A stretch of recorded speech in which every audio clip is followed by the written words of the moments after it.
It is 10 a.m. in Kiev, 5 p.m. in Sydney, and 4 on a Thursday afternoon here in Seoul. I'm Moon Gun-young. This is ARIRANG, Korea's only global network. Let's begin in the nation's domestic politics. Korea's newly formed main opposition party has backtracked on a promise to do away with the system of nominating candidates for local elections in June.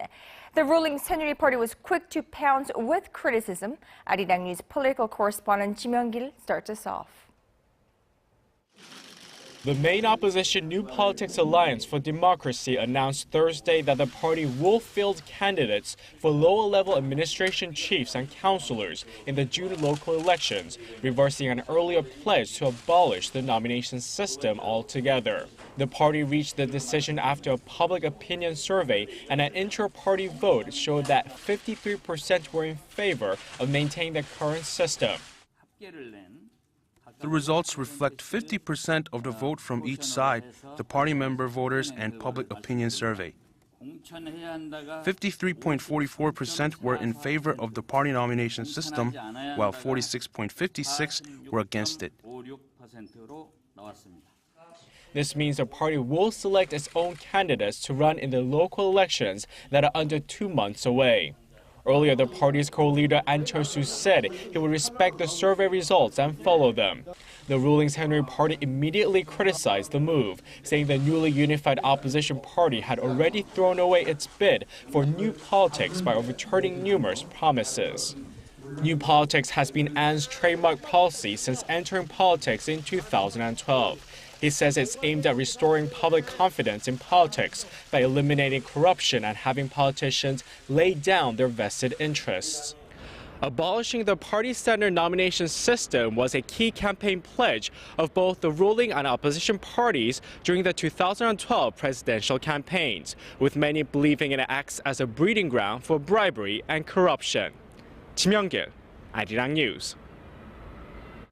South Korea and the West appear to be easing up a bit on their preconditions for a resumption of six-party nuclear talks with North Korea. But that doesn't mean they remain any less determined to denuclearize the North. South Korea's top diplomat has warned Pyongyang that a fourth nuclear test will come at a very high cost for the regime. Our Yoo reports. South Korea's Foreign Minister Yoon Byung-se has issued a new warning to Pyongyang. Carry out a fourth nuclear test and pay an unimaginable cost. Speaking at a forum on reunification Thursday, Yoon said that the international community, including China, stands unified and is determined to denuclearize North Korea. Yoon's strong words come as members of the six-party talks continue efforts to get Pyongyang back to the negotiating table to discuss denuclearization. Sources in Washington says China's top nuclear envoy Woo Da-wei will visit Washington soon to discuss the outcome of his 4-day trip to North Korea late last month and the possible resumption of six-party talks. The news of Woo's visit comes a day after South Korea, the United States, and Japan agreed to be a bit more flexible when dealing with North Korea. The three had been previously firm that talks would only resume if Pyongyang were to take concrete steps to end its nuclear program. Now that the three nations appear ready to compromise, attention turns to China and its role as mediator. China remains North Korea's biggest ally, and narrowing down the different political interests of involved parties is the biggest factor in a resumption of six-party nuclear talks with the North. The sixth nation also includes Russia. The nuclear talks have been stalled since late 2008 because of Pyongyang's repeated provocations. Yoo, ARIRANG News. And South Korea's foreign ministry has just announced that its new chief nuclear envoy will visit Beijing on Friday and Saturday for talks with his Chinese counterpart Woo Da-wei. Hwang Jun-guk will arrive home later this Thursday evening from Washington, where he met with his U.S. and Japanese counterparts.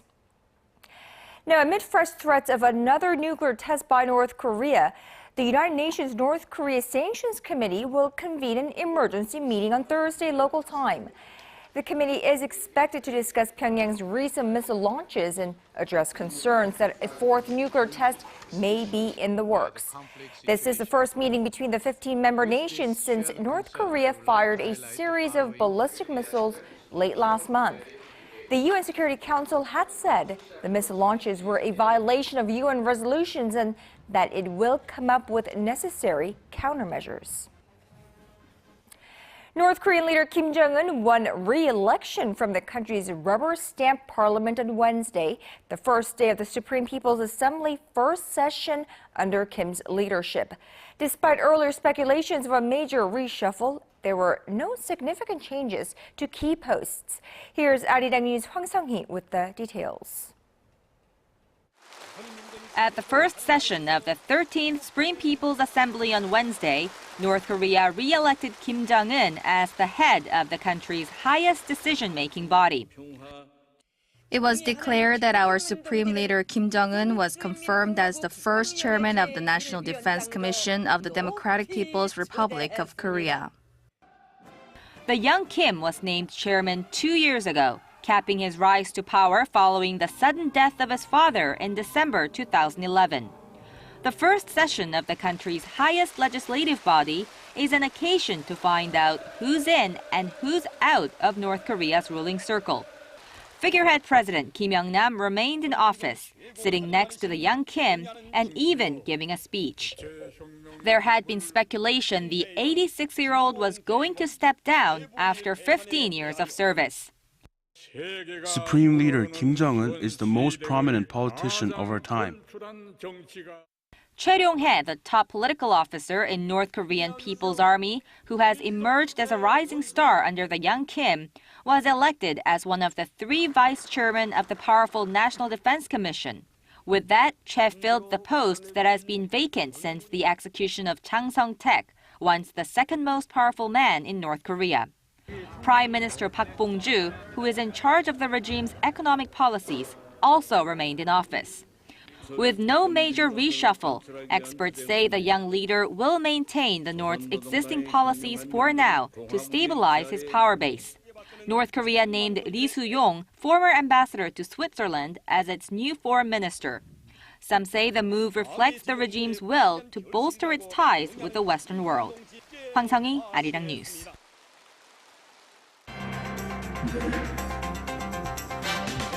When the latest news meets the latest business stories, we give you a bigger and better picture of the world. Business Today with Moon Gon-young. Every weekday, only on ARIRANG.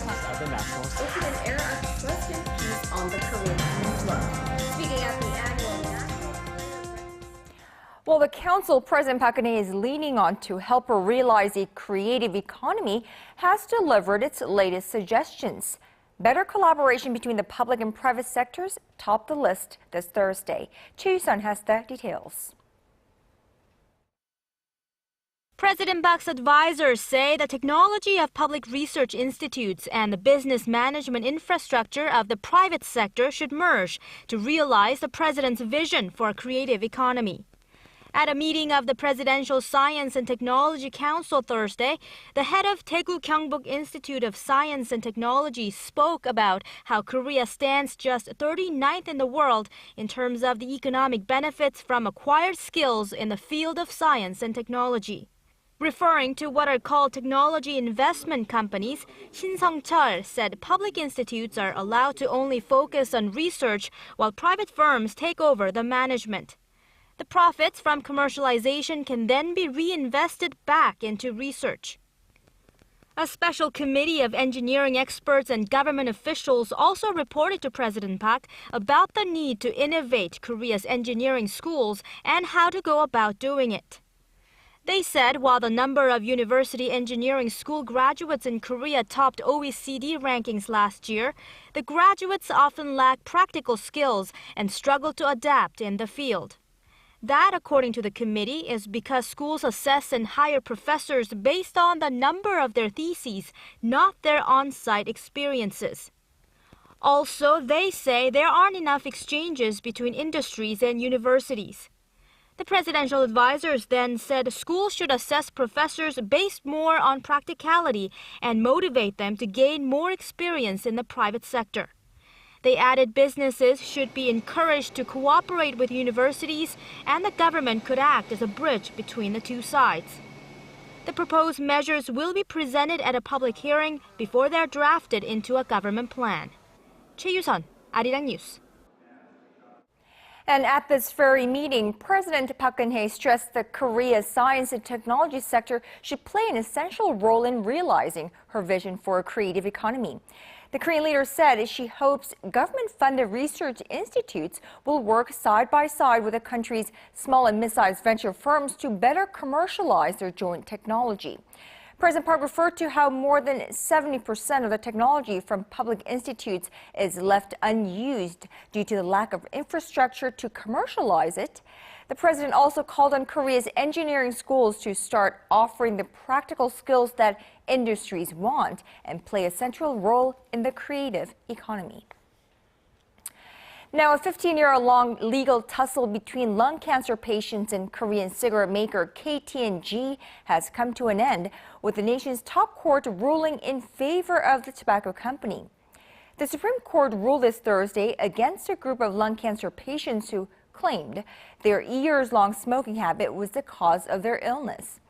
Now, they had been demanding financial compensation from KT&G, and this dispute dates back to 1999 when the plaintiffs, comprised 30 people, filed a damage suit against the company alleging it used chemical additives to enhance the addictive effect of its cigarettes. Well, two lower courts had earlier thrown out the plaintiff's case. One cited a lack of evidence to support the correlation between lung cancer and smoking, while the other would only acknowledge that smoking may increase the chance of contracting cancer.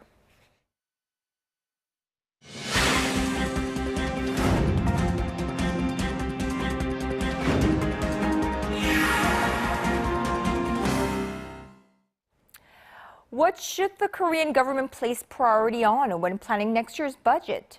Well, many Koreans say it's job creation, and that's according to a recent study conducted by the Finance Ministry. 35% of those polled said the government should dedicate most of its budget toward generating jobs in 2015. Supporting the livelihoods of the public followed at 20%. Now, as for next year's economic outlook, 4 out of 5 Koreans think conditions will stay the same or even improve.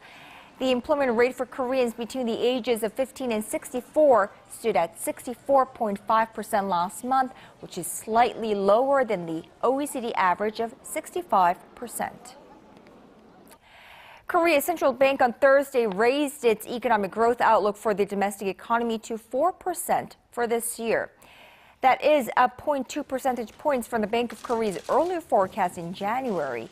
The bank said the upward revision comes as it recently adopted new international standards on calculating gross domestic product, which include contributions from new sectors like research and development. Now, for next year, the bank expects the Korean economy to grow 4.2%, also up 0.2 percentage points. The central bank, however, lowered the nation's inflation outlook for this year to 2.1%, citing a drop in prices of agricultural products in the first quarter. The Bank of Korea also left its key interest rate unchanged at 2.5% for the 11th straight month in April. Despite an unexpected drop in China exports last month, Korea's benchmark broke the 2,000 mark on this Thursday, up more than 9 points or 0.5% from the previous day. Now, it was the third straight day of gains, with foreign investors buying more than $150 million of shares. The Kosdaq gained 0.5%. Now, after hitting a new 68-month high against the U.S. dollar in the morning, the Korean won closed trading at 1,040 won to the greenback. Analysts say the local currency's rise is due largely to indications that the U.S. Feds won't hike interest rates anytime soon. Bank of Korea Governor Lee Ju-yeol signaled a possible intervention in the market if there is too much volatility, although he said the exchange rate is decided by the market.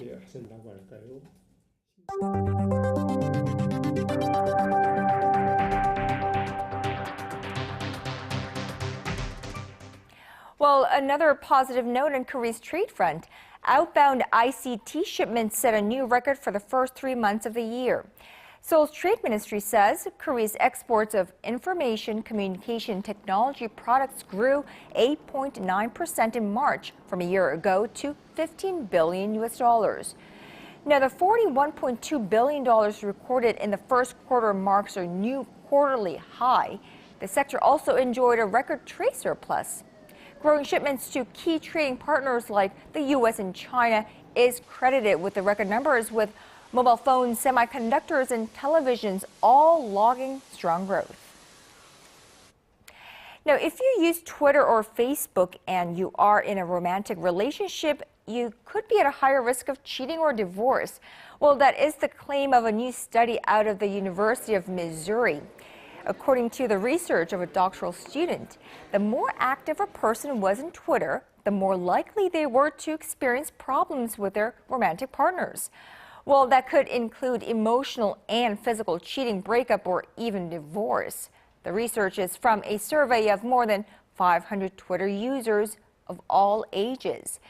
Now, the students' previous research also found that Facebook-related conflicts could lead to relation problems as well. Millions of websites may have been leaking critically sensitive data for the past 2 years due to a flaw in software used to encrypt and transmit personal data. Shin Se-min reports. Millions of passwords, credit card numbers, and other sensitive information may be at risk from Heartbleed, a security bug in an obscure kind of software. The bug was accidentally added to software called OpenSSL that sets up an encrypted data channel between computer users and a website's remote server. A small padlock icon appears on websites using OpenSSL to reassure users, but the so-called Heartbleed loophole could have left it open to exploitation by hackers. A Finnish online security firm and Google Security who disclosed a threat say the glitch went undetected for at least 2 years. Security experts are advising the public to upgrade their own security practices and change all their passwords. Experts fear hackers may have already been exploiting the problem before its discovery. The Canadian Revenue Agency even shut off all its access to its online tech services because the Heartbleed bug has made the data on major websites vulnerable. Fortunately, most major web services such as Google, Yahoo, Facebook, and large banks say they have already applied fixes to the affected servers and services. However, it could be days or weeks before smaller websites that rely on OpenSSL fix the issue. Because a Heartbleed attack leaves no trace behind and the potential damage is significant, websites that use OpenSSL are advised to act as though they've been compromised. The extent of damage from the bug remains unknown. Shin Se-min, ARIRANG News.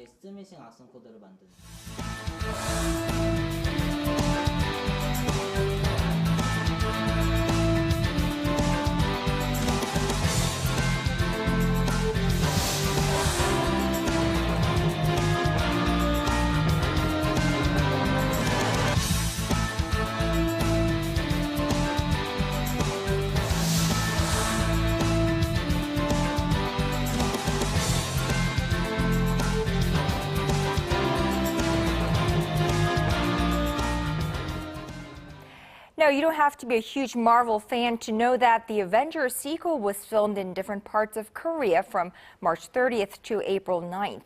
Now, traffic was restricted in different parts of Seoul at some points for over 11 hours. It was the first time a Hollywood blockbuster was filmed in this country, and many were expecting the shoot to bring about economic benefits to Korea. Now, some economists have even calculated those economic benefits to be roughly $23 million, as the film will introduce Seoul to people all around the world and thus attract more tourists. But how feasible is this calculation, and was it really worth all the inconveniences? Well, let's bring in Dr. Kim Myung-ju, the head of KLMP Consulting, and our regular commentator for some discussion. Good afternoon to you, Dr. Kim. Good afternoon. So first of all, about the filming of the Avengers 2 in this city and the debate between costs and benefits, how has it been unfolding so far? Quite heatedly, I have to say. The discussion still continues as the filming still continues. Altogether about, 16 days, I suppose, and we still have a few more days to go. And advocates, you mentioned $23 million US dollars, but the advocates, their estimates all really vary, somewhere between the 120 to somewhere 400 billion won here. So very much a wide range of estimation in terms of economic benefits. According to the Association of Promotion of Korean Movie Industry here, they're saying it will result in extra production altogether for the economy of 25 billion won plus other additional value added, added value created about 10 billion won, together with 300 people newly employed, including about 120 of Korea's movie professionals being employed. And they're saying we can expect 620,000 new tourists as a result of this movie. Quite an ambitious figure, I suppose. Right. And they will spend about 87 billion extra won here in Korea. So that's a huge benefit. But what about the cost side? Well, there are a lot of different words. Cost-wise, first of all, there will be government support for the movie makers because according to Korean law, they can support, they can reimburse about 30% of what they spend here in Korea, as long as this company is, as long as this enterprise itself is 80% or more foreign invested here. Of course, they set up a separate special purpose company for this project, filming the scenes here in Korea, so that qualifies. And then if filming lasts over 10 days, they can get 30% cash reimbursement. So there goes that cost going into it. But however, of course, the ordinary citizens here in Korea, in Seoul, they're complaining big time because we have Mapo Bridge and Cheongdam Bridge and then Gangnam Avenue all blocked out for several days for filming. They're saying, why aren't you calculating the cost of inconvenience for the citizens here? And I don't think we have estimate for that one here. Right. And Seoul mayor, for instance, was it like March 25th? He had to hold a press conference kind of defending the city's decision to support this movie because the criticism against the inconveniences were rising so much. But views were in fact like divided half and half. There were those Koreans who were excited to see this being filmed here, and of course those who actually think this will bring in benefits for the Korea's image as well. That's true. Now, going beyond movies, recently with the Sochi Winter Olympics, we saw it being hosted as the most expensive Winter Games or games in total. And that concerns us because we have the Pyeongchang Winter Olympics coming up. And we are expecting this to bring in enormous benefits for Korea. Right, indeed. This is another issue of whether we have a right benefit calculation here. Let's bring up the chart here. Okay, right here, table. And this is according to the Hyundai Research Institute back in July 2011. And total cost or total benefits you see is 64 trillion won here. How did it come about? 21 trillion coming from direct benefits of direct investment, related spending, and indirect benefits, 43 trillion won coming in the form of tourism effect as well as national image enhancement. Okay, so that sounds pretty good when we consider about 9 trillion won investment that goes into Pyeongchang Olympic. But this is another point that we are continuing to talk about, whether we have a right way of calculating benefit versus costs. Right. The National Assembly's Budget Office, however, is not quite as optimistic about it. Right. As opposed to that 65 trillion won, benefits that will be, produced as a result of 9 trillion won investment. Let's bring up another table here. This is the argument from the National Assembly Budget Office. They're saying, well, about 9 trillion will go in altogether for Pyeongchang Olympic Games, but altogether at the end, all the way to the right-hand side, you see that 4 trillion won to be wasted, according to the National Assembly Budget Office. They have all these intricate details through which they calculate this, but it's a big headache. And of course, the Incheon Asian Games coming up, there also National Assembly is talking about 1 trillion won being wasted as a result of that. And at the bottom, as you see, F1 Grand Prix car racing, which was taking place in Yeongnam area for the last 3 years, which we don't have this year, resulting in that kind of waste as well. So National Assembly is quite critical about what we are having here. Now, in deciding whether to host these international events in Korea in the future, how can we better deal with the gulf between the optimists and the pessimists? Experts are saying when they produce this kind of economic benefits projection, they say they're only using this simple calculation of how much is going in and that much will be coming out as an output. And they say that's overly simplified way of calculating benefits here. They say we really need to look into so-called opportunity cost. You know, that money and investment, if it can be used elsewhere, how much benefits it could be created. That needs to be compared to the expected benefits, and then that calculation should come in balance.